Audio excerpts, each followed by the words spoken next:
Hello, and welcome to another week of the Story Darks podcast. I am your co-host, Mike. And I'm your co-host, Alex. And today we are discussing Manhattan Project's Volume 4, and this would be issues 15 to 20, 16 to 20? 16 to 20, yeah. 16 to 20, yeah. The trade's called The Four Disciplines. The Four Disciplines, which it's not on the cover of the trade that way. At least not in my digital trades that I'm looking at. Yeah, and it's certainly not in the single issues, which is what I'm reading here physically. Yeah, this one is so in the trades don't have the titles on the titles on the cover or the spine. Yeah. On the spine, they're just numbered. And this is the first one, first trade I believe that isn't named after a specific issue, because all the issues have titles as well. Right.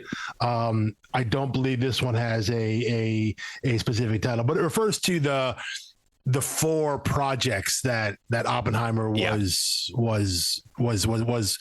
had presented at the end of volume 3. The three kind of being the public ones, and then the fourth one, Sharon, which was his private mission or plan or whatnot that he executed at the end of the volume. So we pick up story wise with in the real time with all of our scientists being held prisoner, and Oppenheimer kind of being the last lone kind of one person running Los Alamos. Yeah, so I think the thing to talk about here is, like, this is the end of the line for all of the Oppenheimer stuff.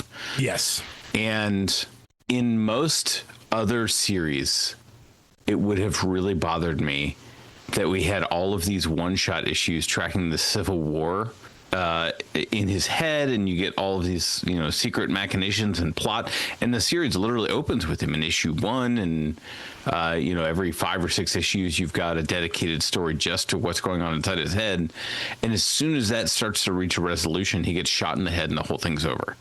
Yeah. And I'm like, that totally worked for me in this story, and I'm not sure why, other than kind of the Hickman thing of, like, of course, it's a wild swing, and I wasn't really attached to the character anyway. It didn't matter, so it was the best big swing. I definitely agree about the best big swing. We should say we have been talking about the Oppenheimer focused issues.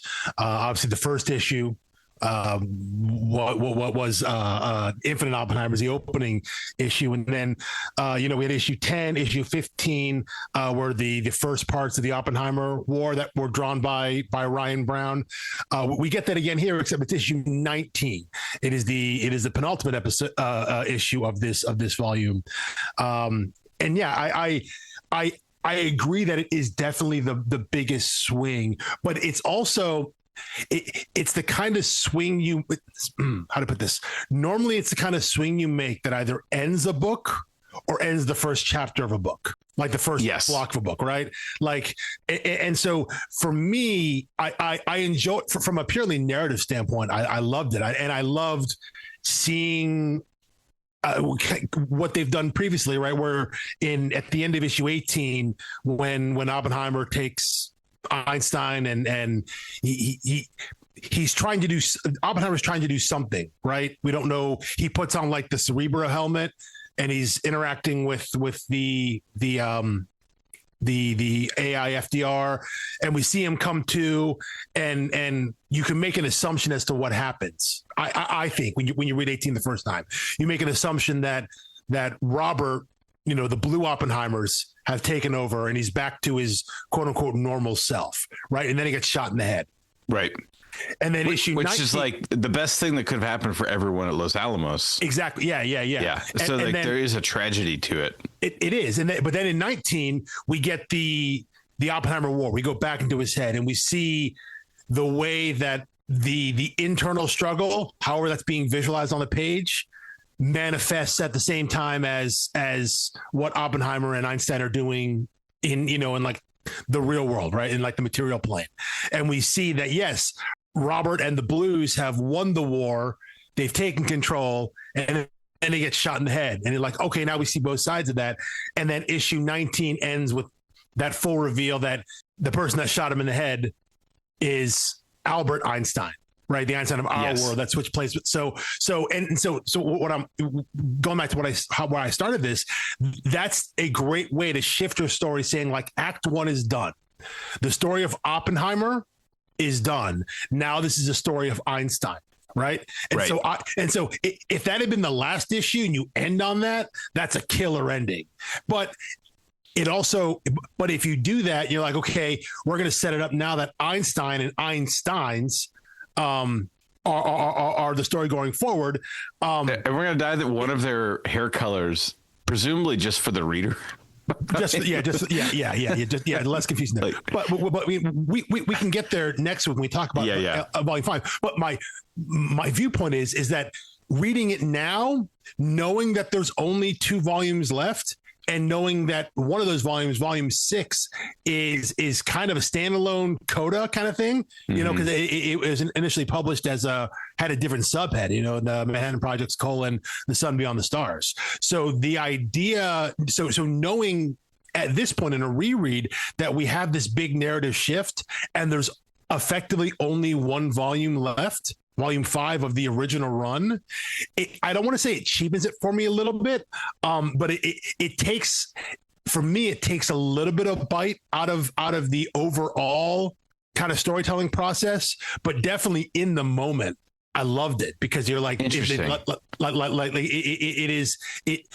the kind of swing I would have wanted this book to take, because you can only, it really did feel like they had run the Oppenheimer story to its end. So that felt like a natural conclusion there, but we have this new variable in 2 Einsteins, and that felt like that could have been a leaping off point for like another 4 volumes or something like that. And knowing that we didn't get that and we don't have that, I said it takes a little bit of bite out of that move for me, but that's only the perspective of reading it at its conclusion. Yeah. Okay. Had I been reading this when it came out, I would have felt more excited about it. Yeah. So that might be unfair because that is using hindsight actively as I'm reading the book. But which is funny because I had internal though. Yeah, I love almost like with that framework in mind. I had almost the opposite response where, you know, I've got them all bound into a single omnibus here, and it's getting a little light on the right half here. So I'm like, I know we're on the downward slope of the roller coaster, so things need to start converging, need to start wrapping up. However, we'll talk about this next week, but the series, I believe the creative team had a sense that it was ending, in that they meant for this version of the story to end, but they were, trying to set up an anthology in this universe. It seems weird to take Oppenheimer off the table in that sense, because you could have kept doing this Oppenheimer internal Civil War, ad nauseum, or for annuals or whatever. And it would have been cool if it basically emerged externally manifested as he's simply bipolar, or not bipolar, schizophrenic, of like, people don't know that he's got all these consciences jockeying for position, but every once in a while he's Joseph, every once in a while he's Robert. And the team around him in Los Alamos never knows which person they're getting, because one's actually a genius and one is not. So that could have been interesting, but I liked that they were like, okay, the story is kind of moving on from this plot. So rather than leave a character around who doesn't have any more to contribute, shoot him in the head. Have the new character grab the spotlight, and we'll start to simplify things as we reach an end. The first part of that, 100% agree with. The idea that, again, Oppenheimer was, we're running on a story with that. I think that ran its natural course. I think it's the second part, the idea of, yes, we're setting up what was presented. I mean, when you see that page and it's, what do they call him? Like Einstein the Barbarian or whatever. Like, he's got the revolver. He's also got the giant battle axe. Like a katana, a machete, knives, he's fully decked out. And you're like, okay, this is the next phase of the story. Right. Except the next phase of the story only lasts a few issues. Yeah. So I say there's a level of disappointment there for me.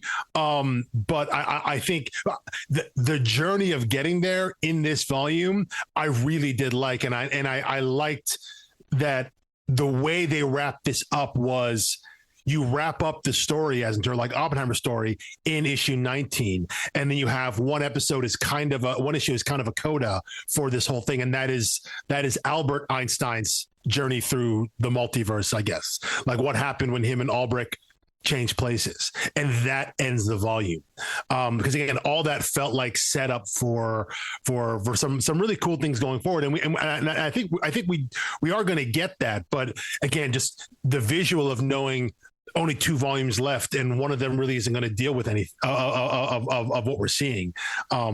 It is, for me, that's a bit of a curse of how we read these stories here, in that we're looking for them that are completed, so we know they're done. Meaning that if we were a weekly release or monthly releasing this one issue at a time, very different mindset. Yeah. So the fact that we're always aware of kind of the ticking clock on every series we have, we know in the moment when we've crested over the halfway point and going towards the end, but oftentimes the creators may not know that because they don't know it in the moment. You know, so they don't know at 15 that it's going to end at 20. Put yourself in the situation of, I don't know, 2014 or whatever. You've just read issue 19 or maybe even issue 20, and you see the solicits are still coming. You see as far out as you can see, the solicits are still coming. Are you now assuming this is potentially like a new tentpole series for them, that it's going to be a long ongoing thing? Or are you still in your head thinking like, well, this is probably a 30 issue thing, like Paper Girls? It's like Paper Girls had, I think, the sales that it could have been a new tentpole, but that was clearly designed to be a 30 issue arc. If I had been reading this as it came out, at the end of issue, we'll say 20, the end of this arc, I absolutely would have believed that this was like that actually would have been the halfway mark of the book. That this could have gone somewhere closer to 40 issues, with the idea that Oppenheimer was the first 4 volumes, and then Oppenheimer's, I guess, and then so we can say then Einstein's is the back half. Yeah. So that absolutely would have been where my head would have been, unless there had been any sort of indication that, hey, we got one more left, so this is it, we're going to the end. But or the obvious outside news of you're like, Hickman's getting pretty busy at Marvel right now. Well, and he was at the time too. Again, in this era, Hickman is effectively dictating the direction of him, and Jason Aaron probably are really dictating this era of the overall Marvel universe. Their books are the ones that are the big driving forces. So, but I would have thought that. So would I have been disappointed to find that there's only one more volume left, like as those issues came out? I don't know. That's something I'll have to think about when we talk about volume 5, knowing that that's the end of the regular main run. But at the end of volume 4, definitely, I think I would be very excited about what the book could be, because I think this volume, and I think really volume 3 and 4, showed how this story could work as both a linear timeline story, linear narrative, and an anthology. I think it showed what the possibilities could be, where time is progressing, obviously, right? Events follow one after another. We had this bit of a thread here, and that thread was Oppenheimer's betrayal, I guess, or true nature showing through. But the idea that we can still jump around and see what other scientists are doing, what other countries are doing, things like that. So you could have kept that going on, in my mind, if you latched on to the 2 Einsteins and move forward from kind of their perspective. But that again, that's only a comment in hindsight. Reading now from the future, looking back in the past. So I don't know if that's totally fair to levy on the book.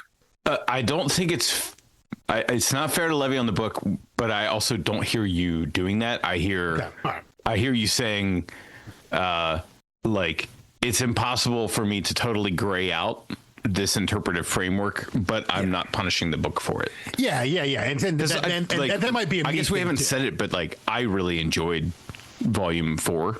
I thought this was great because it read like a finale again to the overall story arc. It read like a finale to the first 4 volumes, and I thought that worked out really, really great. And I loved it for that, even though I know it's not the finale of the book. The Hickman beat machine was. It read like a finale to the first 4 arcs, but we already have seen the pipe laid for what's coming next. So we know it's right. Yeah. So we know it's not actually an ending. We just know our attention is shifting away from these things to the other.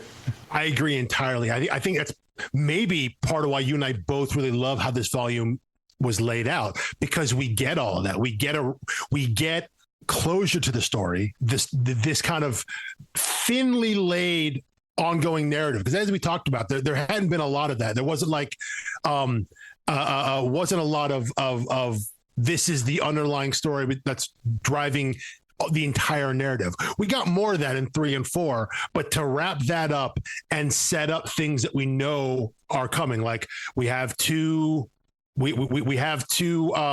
Einsteins. I think at the end of volume issue 20, I believe that is when von Braun and Yuri Gagarin talk about we're going to fly out to try to find Laika, I believe. I think that is set up. So like, okay, these guys are going there. And so we know that Laika is out there. Last time we saw Laika, she was in her exploratory ship and was confronted by some giant alien spaceship. That was in volume 3. So this idea that they're throwing things out there that they can go after and they can go chase and they can go explore story-wise, it opens up the road for them. So they didn't close themselves off by killing Oppenheimer and stopping there.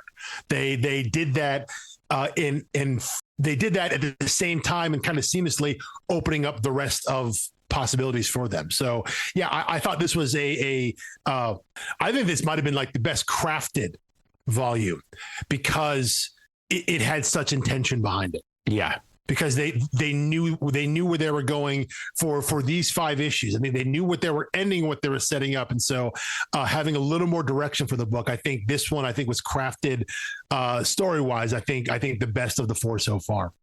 Well, and I think it gives you hope as a reader to know, like, he has opened a lot of avenues so far in this book, but he has not forgotten about any of them. Like, he's not going to leave something unresolved. He's gonna pick it up and finish it before he fully switches into the next thing.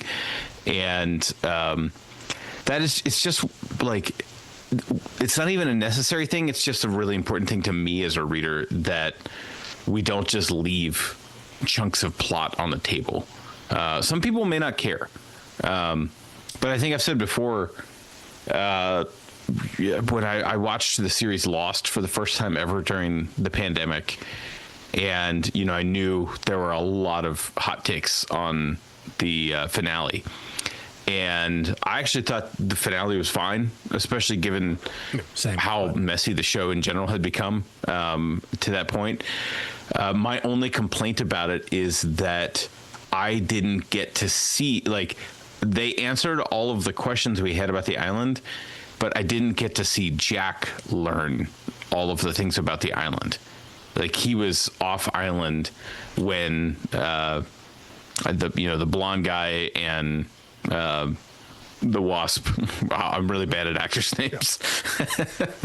No, I know what you're saying, though, that like, the audience learned more about what was going on than the characters did. Right, the audience learned enough, but I'm like, at this point, I actually was invested in Lost. I was invested in the characters. Mm-hmm. So it was actually more important to me for them to know, for them to learn what's going on rather than me. No, that makes total sense there. And I think a show like that and shows of that nature. And in general, I think any sort of ongoing story, I think what a lot of readers, maybe not, I don't know, that I don't want to characterize like that, because I only speak for myself. What I like with someone like Hickman, and in what you identified in this book, this idea that he's throwing a lot of stuff out there, but he's throwing it out there with the intention to come back to it. He's gonna reach back out. He's gonna pull that thread again. He's gonna follow up on this. He wants to do all that. He doesn't want to throw things out there and leave them out there. Now he doesn't always keep track of it all. I mean, that's my main question, especially since this isn't the only book he's doing that on. Well, I think some people's brains are just wired that way. And I think someone like Hickman as well, I believe, because I've read enough of the stuff, he always has intention to go back to stuff. Whether it's in the series you're reading or a follow-up series or issues on the line, he doesn't always get there because sometimes the work doesn't allow him to get there. That was a complaint about by the time the Krakoa X-Men era stuff ended, was that he was off the book. He was out of the X office when there was some plot still dangling, which I mind less for something like that, because any sort of ongoing for hire stuff like always changes hands. It bothers me more when it's a creator owned thing, because it's their book, right? And if you run out of time or budget or desire to keep a book going, that's your baby. Not much you can do about that. It sucks for the reader, but that's how it goes. But I like I like being rewarded as a reader for things that happened earlier in a story coming back and mattering. The thing of like, hey, I was paying attention to this. Oh, and so was the writer and the artist, because they're coming back to it. They're pulling it back in. And I'm not saying that has to be done every time. I don't think that's necessary to do, but I do like it as well when creators go in, when they feel they have the freedom and the flexibility to tell the story that way, where I can throw some things out here and I'm going to get back to it eventually. The part that it is frustrating is when they have a plan to get back to it eventually and they never do because the book goes away. Yeah. It's one of the, like, where you can set up so many really cool things and you start connecting things from various parts of the story and you can see how it's all coming together, and then it goes away before it can actually all come together. I think everyone get your shots ready. Morning glories. That's exactly what I was going to say, but that I was thinking it too, so you can get too ambitious. And that was part, going back to Lost, that was some of the criticism, was that they had set up so much stuff, so much lore. They had thrown all this out there and they encouraged people, viewers and all that to theorize and put it out there. And then as they got towards the end, they kind of looked around. We're like, well, we're ending this thing at season 6. So we're going to narrow it down to the story that we want to tell to finish off. And they did that. But then a lot of folks were like, hey, well, what about this other stuff that we've been thinking about and talking about for the past X amount of years, so you don't want to.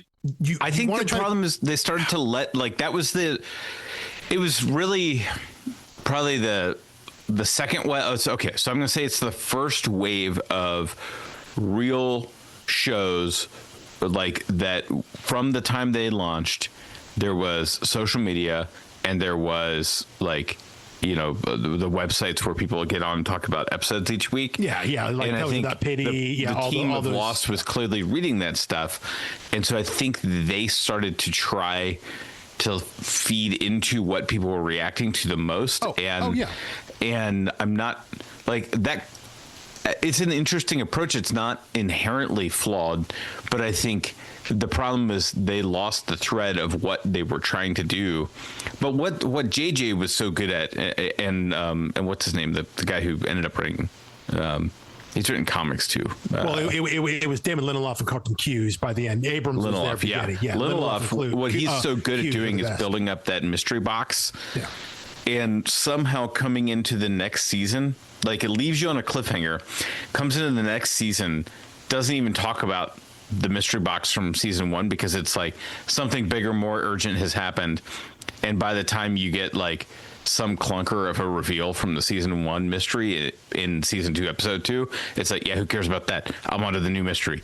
Like, they were really, really good about diverting your attention. Well, they did. They kept putting, just kind of not kicking the can out, but like moving bottom down the field. Like we're building this show on mystery. We're building it on cliffhanger, and we'll get back to it eventually. And I think that is easier to do in general, I think, with comics, especially a creator-owned book, because, as much as delays and stuff can be a pain, the book will, for all intents and purposes, come out on the creator's schedule.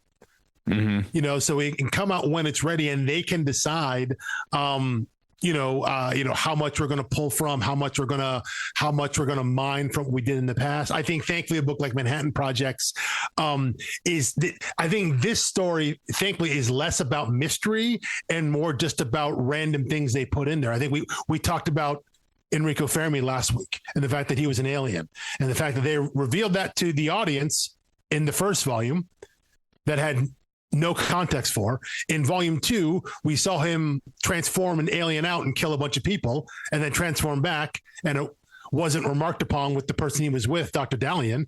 And then in volume 3, we see the backstory behind that and understand why that is shortly before he's killed and his head is put in a jar somewhere. So the idea that they can throw something out there in volume 1, be like, we're going to get to this in like 17 issues, right? Or maybe, or maybe further beyond that, I wouldn't go as far as to say they had that specific of a plan, but rather we're just throwing it out there. Yeah. So we have it on the table. Like, we're going to put the piece on the board. It's like that was your first pawn in chess, but 40 moves later, it ends up being like a clutch pawn. And the Einstein, the double Einsteins was that as well. We learned super early on that we are actually dealing with Albert Einstein. He switched place with Albert Einstein, and Einstein is the genius, and Albert Einstein is someone who's just really, really, really, really smart. Right. Yeah. And so we, as the audience in volume 1, we're reading this knowing that this isn't Albert Einstein, and we're seeing what he's doing. But as we go through his friendship with Dr. Feynman and the stuff they're doing, nothing about Albert Einstein seems like evil. Right. This isn't like an Oppenheimer situation. We're seeing, one is Robert Oppenheimer, who's the genius, and the other one is his brother who eats people's brains and absorbs their souls and all that. Like, we're not seeing that from Albrecht, but we know that that's things there. We know that reveal potentially could be there. But I think you go through essentially, 20 issues, 4 volumes, and you're like, this guy is just Einstein. He's working with, there's no sense that he's trying to undermine anything. There's no sense that he has some hidden agenda like Fermi does. We found out that Fermi as an alien is like a drone, and he's like a sleeper agent. And when he's turned on, he goes and his mission is to take down the Manhattan Projects and all of Los Alamos and all that. We don't get that from Einstein until here at the end when he comes back. He shot Oppenheimer, a cured Oppenheimer in the head, and he's standing there and he's decked out like, said Conan the Barbarian. And it's like, oh, right. They switch places. And by switch places, we mean Albrecht stranded Albert Einstein in his world. And so that idea, they threw that out there. And I'm certain you're right. They weren't like, we're going to get back to this at this point. Issue 20, this is the turning point. But I'm positive they were like, we'll get back to that later. Like, don't worry about Einstein, to the point where maybe you've forgotten that is an Einstein.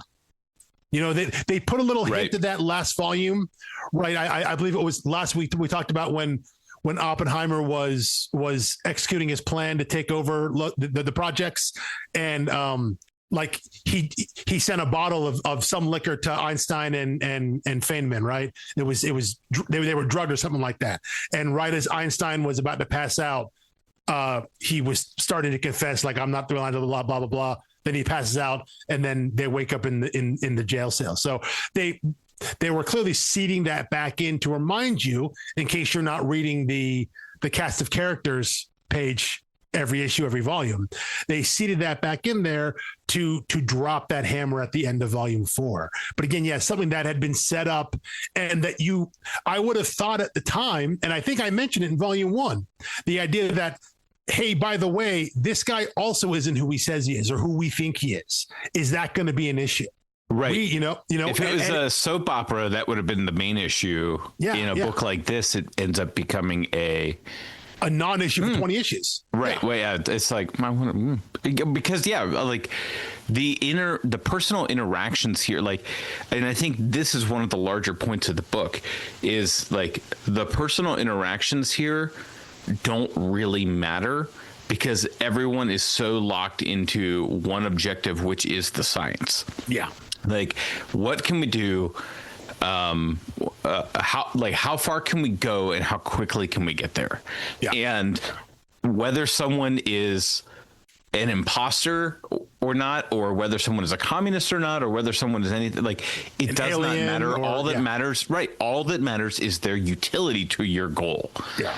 And to be clear, from the pitch that is on the front cover of every single issue, Hickman sees, he's not, I wouldn't say he's not agnostic about this. He says, what if research and development department created to produce the first atomic bomb was a front for a series of other more unusual programs? What if the union of a generation's brightest mind was not a signal for optimism, but foreboding? What if everything went wrong? So this is I mean, like, on one hand, it is his admiration of like science, of like, hey, there's going to be, there's stuff out there. There's incomprehensible capability. But this is Hickman's nightmare scenario. This is everything gone wrong. Yeah. Which is like, this is in no way a horror book, but it is a horror setup. It's closer to a doomsday apocalypse kind of thing, even though we don't actually get there. What they're clearly kind of inching towards is the idea that this left unchecked will lead to all these things. I do think it's interesting that there is, when you talk about kind of the viewpoint of Hickman and Pitarra here in this book, this idea that science left unchecked this way is a mad grab for power, not just on this world, but apparently on all worlds, meaning that they both invite conflict, but also have thwarted it because they want to take over the world, the galaxy. Right. So they have brought alien threats to Earth, but they've also stopped them. So they, in a way, they've caused and solved the problems, and that only embodies them to be even bolder. Right. Yeah. And, not that you said this, but they have not stopped them out of a love for Earth. Earth is the seat of their power. Exactly. And so they're protecting their power. But if Earth goes away, who are they in charge of? Right. Yeah. Right. Well, who are they in charge of, and who's going to fund everything they're doing? Yeah. And I thought, ooh, never mind. That's from the next volume. Well, I gotta watch myself. I will say the thing about I think the way that they display, that Hickman and Pitarra display kind of the coldness, or really just kind of the utilitarianism of all this, I think is in the way that they've handled these reveals. Right. It's like, at some point, people know that Oppenheimer, we learn that Oppenheimer murders people and eats their brains. And then, if that bothers anybody, they're like, well, I guess he's smarter now. He's still on the team. He's still around. Fermi is an alien, and people are like, okay, that's fine. But the problem isn't that you're an alien. The problem is that you're murdering us and you want to destroy the projects, right. We see in issue 20 here, after both Einsteins are together, they have a very civil and normal conversation over some drinks, talking about if you ask for forgiveness, I'm good for that. Just the idea that you abandoned me on your world. Well, yeah. You can pickle your hand and give it to me, or you can just say, will you forgive me, and we're good. Yeah. But that's not the only conversation like that in this series, right? There have been a lot of hey, if you want to get back on board and keep helping me do this, what's done is done. Well, and I think it is the idea of it is that lack of emotionality. It's just like super high wisdom or super high intellect. This idea of it doesn't benefit what we're doing here. Like, forget about benefiting me personally, right. how I think it's or not, feel. There's no vendetta. There's no revenge. There exactly, is the mission. Exactly. And so we see the one person that does that, who makes that mad grab individually, is Oppenheimer, and he ultimately loses. So the idea of, if we're all in this going for power, including working with former Nazis, working with the Soviet Union, all that, if we're all in this from a purely analytical science standpoint, look what we can do, right? And the one person that broke that was our Oppenheimer, our crazy Oppenheimer, again, and he lost. And so, because that's the setting that they've created, you can have two alternate versions of Einstein. Sit down and have a conversation about, yeah, you screwed me over, but I learned something from that. I learned something about the world and the galaxy and the nature of reality and all of that. And so it's almost like, yeah, well, now I don't think Albert is saying I'm better for it, thank you, but it's like, since it happened, I made it back and I know a lot more. It's almost just like, yeah, bygones be bygones, let's move forward. Think about what we could do together now. And for Albert to have that viewpoint, that not expectation, but just that, for him to opine that, and for Albrecht to also have the same amount of like wisdom and intellect to be like, yeah, you know what, you're right.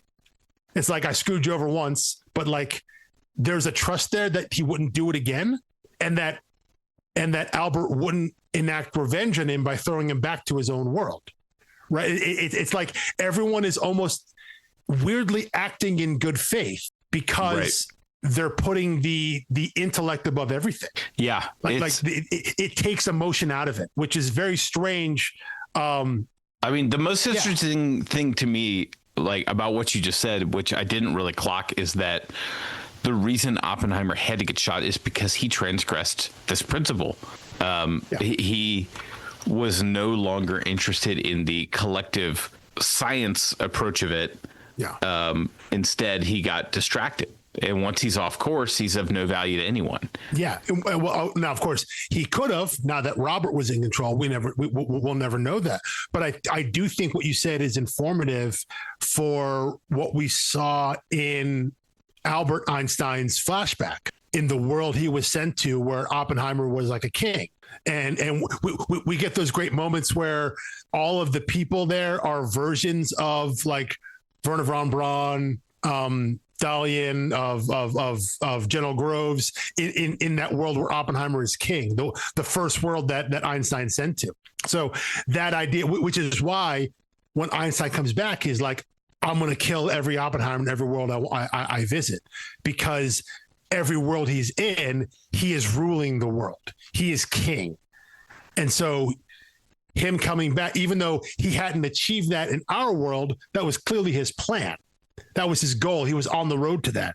And even though in that final moments, maybe that was no longer his plan because Robert had assumed control, Albert doesn't know that. He just knows he's going off of what he's seeing on all these other Oppenheimers and all these other worlds. So yeah, that the fact that he was stepping out from the collective in that way, many had to go.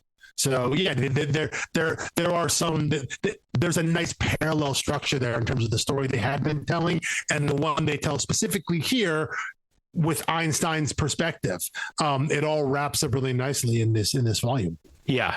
By the way, can I just say there's no greater way to end the finite Oppenheimer issue than by having Robert suicide bomb himself as an atomic blast on a red planet of Joseph It's just like, what an insane pitch. That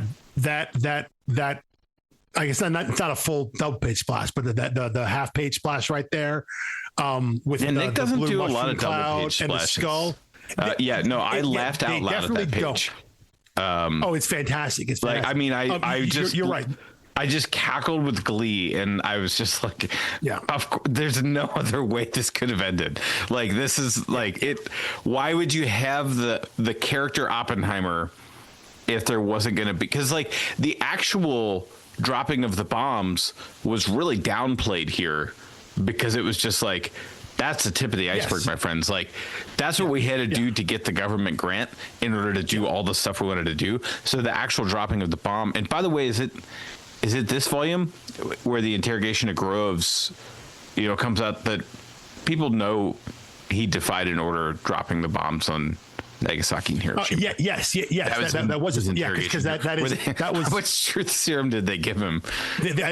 He's got like 3 or 4 needles sticking out of his neck, I think. But that was Oppenheimer interrogating Groves there. But I think that is a good point, actually. Yeah, we kind of alighted over that probably way back in the first volume, right? That scene, which was great, which was Groves and Truman on the phone together. It happens, and it's like, yep, that happened. Moving on, because this book isn't about the bomb there. But again, though, to bring it back and be like, this is the ultimate way that Robert Oppenheimer gets the edge over Joseph. How do the Blues beat the Reds here? Is by dropping the mental equivalent of the atomic bomb in this no place, no time space. But that's a truly great and fun panel. I absolutely love it. Or page, I guess. It's, it's gorgeous. Yeah. I mean, that's basically the end of this is the problem when I read ahead. Like, I'm so eager to talk about everything else that I'm like, there is an important issue in 20 here, though, that it's Einstein the Barbarian, where we find how Albert made his way back to, I can't think of a less egocentric way, reality prime, Earth, reality prime. Like it's even our world. Yeah. It's even unclear to me at times whether he is, whether this portal is traveling a multiverse or whether it's traveling, like just around the universe. I think his both. It has to be at least a multiverse, because they are encountering other versions of themselves. I think that monolith there, I think the implication it is multiverse. So he is not traveling to alien planets in our world. They are alien planets in other worlds. So it's like it is both a parallel Earths that look like ours, and then the alien planets of those parallel worlds, Like I think, like, I don't think his portal could have taken them to wherever Laika is, right? Or or to the planet that Fermi is from. Well, that wasn't clear to me. It was unclear whether they would have that power or not. I know they don't have the navigational control, which it's into the end game thing of, he needed the little wristband GPS that Robert Downey Jr. invented in 5 minutes. But no, it is possible they could have done that. But I think from what we've been shown, I don't believe, I think that's a step to assume that they could travel on the same material plane. I don't think they could take that portal and go to Star City. You know what I'm saying? Well, we'll pick up with, I think the idea that these monoliths are, it does make me wonder, though, and this is not important at all to the narrative, but after all of these traverses for him, did he find a way to navigate? Did he end up back in our world because did he just open enough random portals, or did he travel have some kind enough? Of control? Yeah. Exactly. Yeah. I get the sense it was probably that at some point he realized how he could navigate across these planes. Again, it's not important to the story, the actual mechanics behind these monolith portals. But it at first it very much was. It was shown of him just go through, end up somewhere else, and be like, well, crap, here I am. got to deal with it. And is it a civilization? Is it not? But he eventually finds his way through. But I did like that. Again, I think I said at the beginning, I like that it's kind of a coda to this volume of oh yeah, by the way, remember what happened? Remember our Einstein? Remember Albert Einstein? What happened to him? And going back and seeing that, I thought was really fun. The last thing I want to talk about is the Einstein magic that he's wielding, which does actually appear to be magic. Yeah, right. In the Barbarian Einstein episode. Yeah. But I'm like, he's sitting there like drawing venom out of snakes and like what should be pretty primitive stuff. And he's pulling like blue shiny dust out of things and vaporizing people. So I couldn't even tell, was he vaporizing someone or conjuring someone? I think it was that Grim Reaper guy was red and he like blew a dust, turned him blue, and then he just dissolves or disintegrates into ash. I think about that. I think what they were trying to I think what they're trying to show in that world is the idea. They keep going back to that Arthur C. Clarke line of like, at a certain level, like science appears as magic. Sure. Yeah. I mean, that's a classic, well-worn trope. And I think what they're showing in that world, the world that Albrecht comes from, the world that Einstein was initially stranded in, was this idea that science and magic are inverted. That magic is the way of the world, and science is this you would have a Salem witchcraft trial for people doing science experiments but not for doing magic.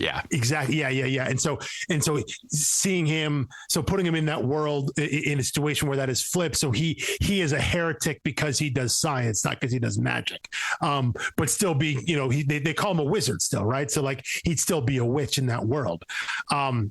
But finding a way to kind of meld those and work his way and make like a shield spell or whatever, and a charm spell and whatever it is, him throwing that stuff out there, just in an inverse kind of world, I think was a lot of fun. Yeah, but I guess even you were talking about how wild this. I mean, we didn't even talk about like how Oppenheimer almost loses control of the projects in Los Alamos is because like one of the aliens that Einstein and Feynman brought back and lobotomized gets free and basically kills off everyone else, all the guards, there's a whole thing there. And the way he speaks like a stoner. He speaks like a surfer dude, man, like, it's just like your opinion, dude, it's just that just happens over a couple issues, Yeah, he's definitely got a strong Lebowski vibe. 4 brains. I kind of wondered if that was meant to be a I don't know, like a little fourth Wall-E or commentary on the series, in that he's got 4 brains and he's miserable, and everyone in this story is trying to amplify and increase their brain power and capacity by all working together, not realizing that it leads to misery. That's interesting. I hadn't thought about that. And then you could go back to the idea that after he falls several stories, right before his ear gets taken and killed, he's like, I got 4 brains, but like one of them just went offline when I fell, and now I'm better. I don't want to kill you anymore.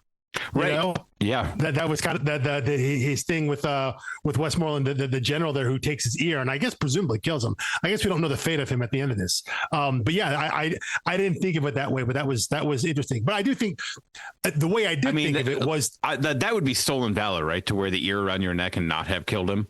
So probably I'm pretty sure he's dead.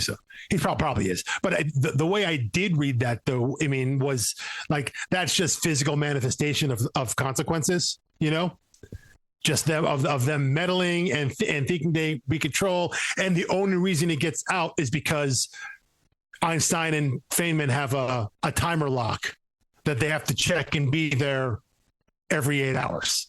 Right. So it's like the unintended consequences, that the actual manifestation of that. So yeah, I saw that as just a really overt, like a mace tail to the face, that this thing has, like a really overt metaphor for this is what happens when you meddle.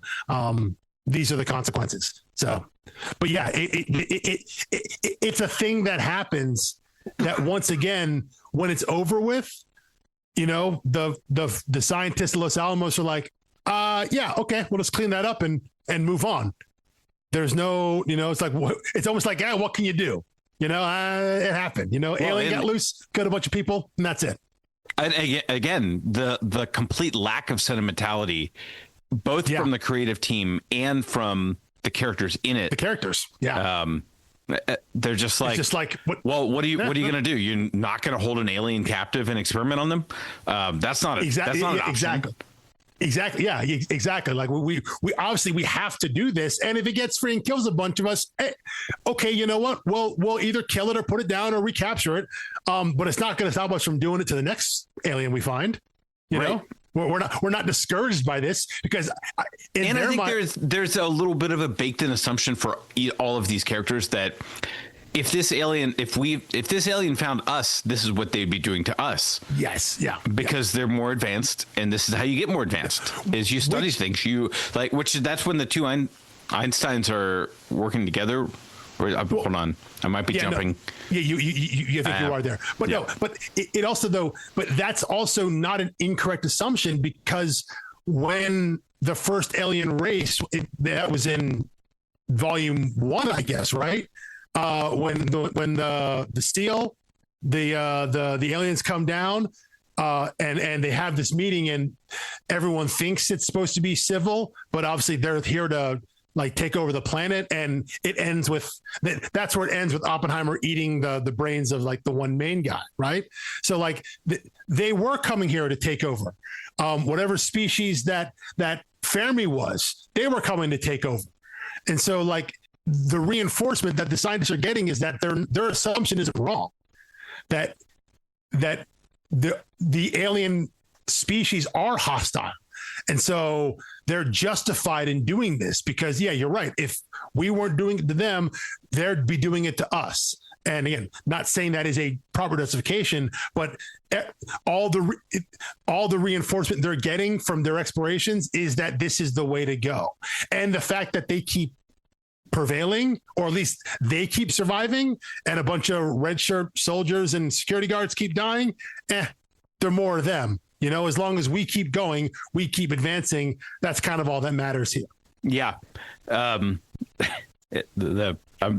just flipping through that final pages of that issue, and them having a cookout and eating hot dogs is just like, this is this is again, what it's I've never been a big reader of the X-Men, but listening to Jason Concepcion say that like always his favorite thing is when they're having like a baseball game at the end of the issue, after a big crazy story.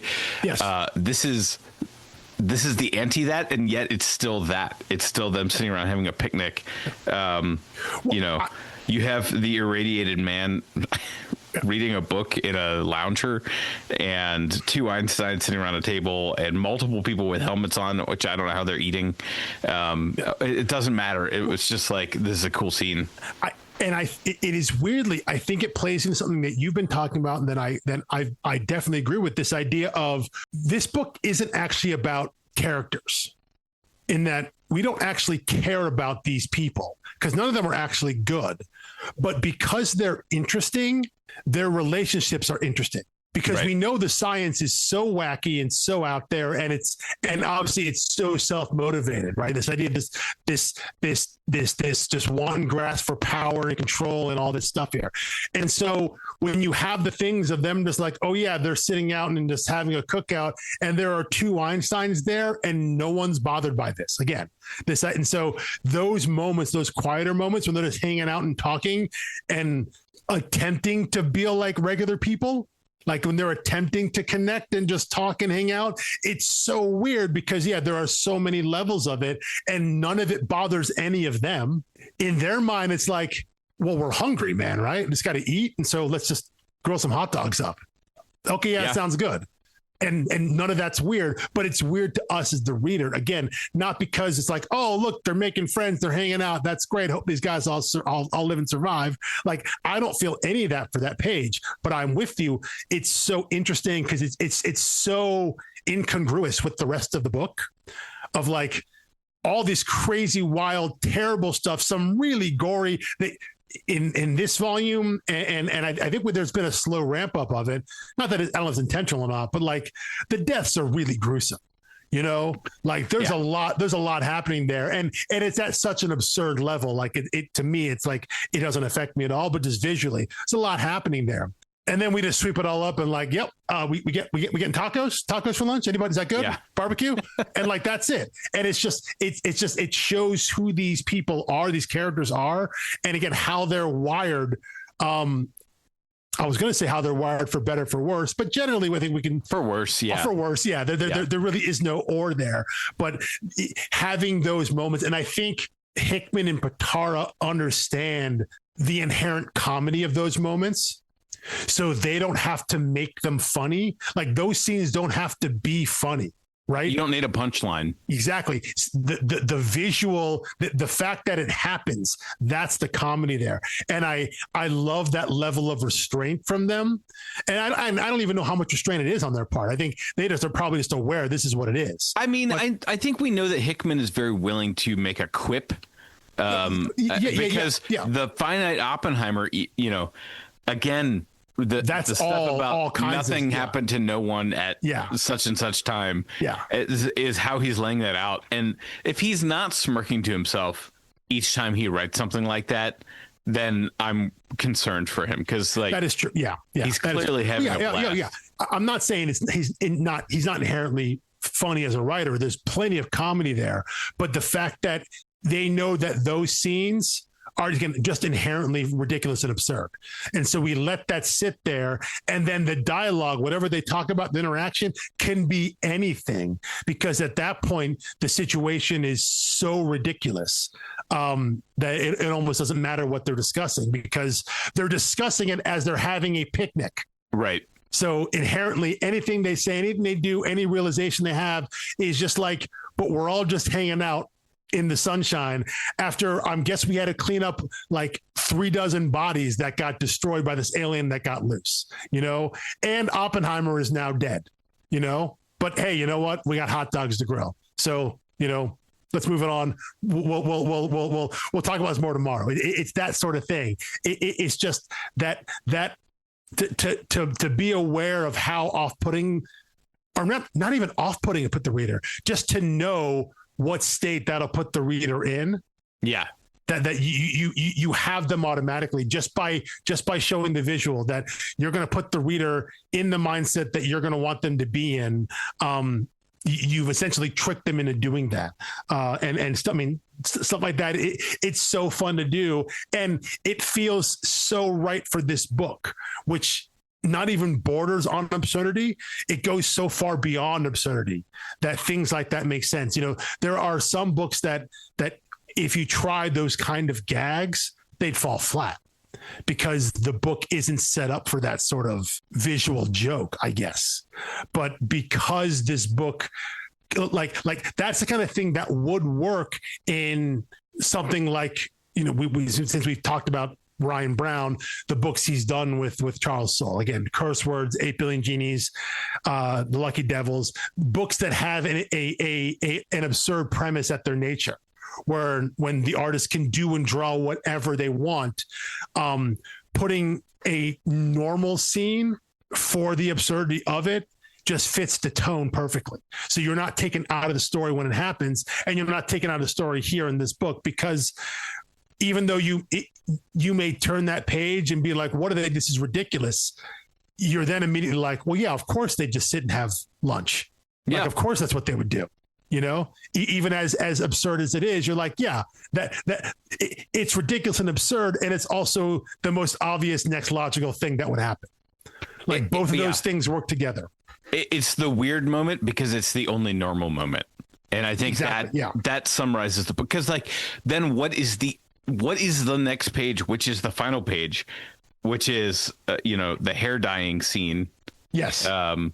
and then they're clearly setting off to do Lord knows what. And it's just like, yeah, we're not going to have anything as normal as sitting around having hot dogs anymore. Yeah. But again, you're right though. It feels like a close to this part, and by having a visual differentiation for our Einsteins, and it ends with them kind of, striding forward into the rest of the book or into the future, whatever you want to call it. There is a setup for, okay, here's what's next. This is the next chapter of a book. We're going to be following the Einsteins, and that is the feeling that I would have been left with. And again, just the hindsight of knowing, well, we only have one volume left of the main series and 2 volumes overall. Are we really going to get that story? But in the moment, though, I love that setup. I also think it would have been pretty funny, and maybe they did it for themselves, though, too. If they didn't differentiate between the Einsteins and they just wore slightly different color clothing, like they have in the scene where they're drinking. They were doing, right? Yeah. Well, yeah, that's what I'm saying. It only lasted part of that issue there, and even in the picnic scene, they're wearing similar-ish clothing, but it's just slightly different. So maybe it was for their own sanity, for Hickman and Pitarra's sanity, that they differentiated them so they can help keep track of it. But I do think it would have been funny if they were like, nah, man, we're both Einstein, and this is just who it is. And at some point, you'll be able to figure it out. And I think it would have been really funny, like on a low-key level, if they didn't change him visually, but no one at Los Alamos ever confused them, because they're all smart enough to know the difference. Well, that would have been interesting. I was going to say, I really thought where we were going with the Oppenheimer plot was that he was going to create like clones of himself and deploy different versions of himself into these bodies. I think that's what the plan was. Right. So I think that's what he was building. That's what Project Charon was. But it's unclear to me whether that would have been for him to be able to, like, would he have let other people at Alamos know there were all these different hymns walking around, or would he have just tried to exercise like an omnipresent vibe by always being around? Well, no, it wouldn't have mattered, because I think the point was to implement that plan. Well, implement that plan after he's taken over. Right. So after everyone's in jail, we see all those giant vertical vats like that. So I don't think it would have mattered. If I were Einstein, I would have tried to play it that there was only one of me. Yeah, but still be able to do the work of 2 people and be part of meetings while also working on my own secret machinations over on the side. Because when there are 2 of you, you have to account for 2 of you all the time. The prestige. Sorry, spoilers. Yeah, no, it is the prestige. Yeah, but I agree. That would have been that there's an interesting story in that, but there's also, I think, a level of malicious intent in there. And I think what they showed between these characters was this, like, that isn't who they are. That might have been who Oppenheimer would have been, but it's not who Einstein is. And so through it all, that they may not be good people. The idea of them sharing, like them working together, is something they could do, but them sharing and basically being one person, that was like a bridge too far. Is the idea that we are both individuals, and so the best course of action is just to accept each other as different individuals. Like that was the most logical thing to do. But I'm with you. There are potentially very funny and very silly storylines they could have done had they kept that a secret and just walked in and out and done stuff with that. Whether they did it in a way where they hid it or only the people at Los Alamos knew, or whatever it was, there are ways they could have gone. But part of me does imagine, like, it's just a lot easier from a creative standpoint. We're gonna dye one of their hair black, so we know that's Albrecht. This is Albert, and we're gonna forego all of that silliness for other silliness, I guess. Yeah, and I when I finished that one, I was like, I should stop now because we're gonna record. But I was like, I just have to see. You gotta see where it's going. I gotta see where it's going, and what made me think of Lost is that you would think 21 would dive straight back into where the Oppenheimers are going, and instead it's a hard pivot away. And you know, we do get to find out, you know, what they're up to, where they go, blah blah blah. We come back to not that. immediately. And exactly. I think that's just, you know, that's another good beat writing class, especially with a big ensemble cast. But I think at this point, though, again, with the idea that it's not an anthology, but it's kind of an anthology, that, you know, if we jump away, we're going to jump back.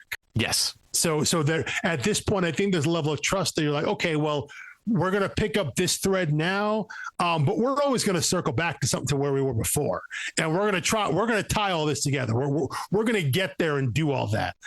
May take a little while, but we're going to do it. So yeah, it is, you know, they find ways to subvert expectations, even though they are effectively doing a thing you would almost expect them to do, and then that they've been doing throughout the series. But it's still effective and it still works. Yeah. All right. Anything else on Volume 4? No, that is all I got. I'm eager to dive into Volume 5. I really am. Yeah, because it's not the end of the story, but it's like the effective end. Again, because of, you know, just the way that the books are titled and the way they were published and released, and what we know does and doesn't come afterwards. This is like, we're coming into the end, quote unquote, of the story. So I'm excited to get there. Yes. All right. Well, follow us all the places. Instagram, Blue Sky, StoryDarks.com, and read issues 21 to 25. And we will see you here next Thursday. Peace.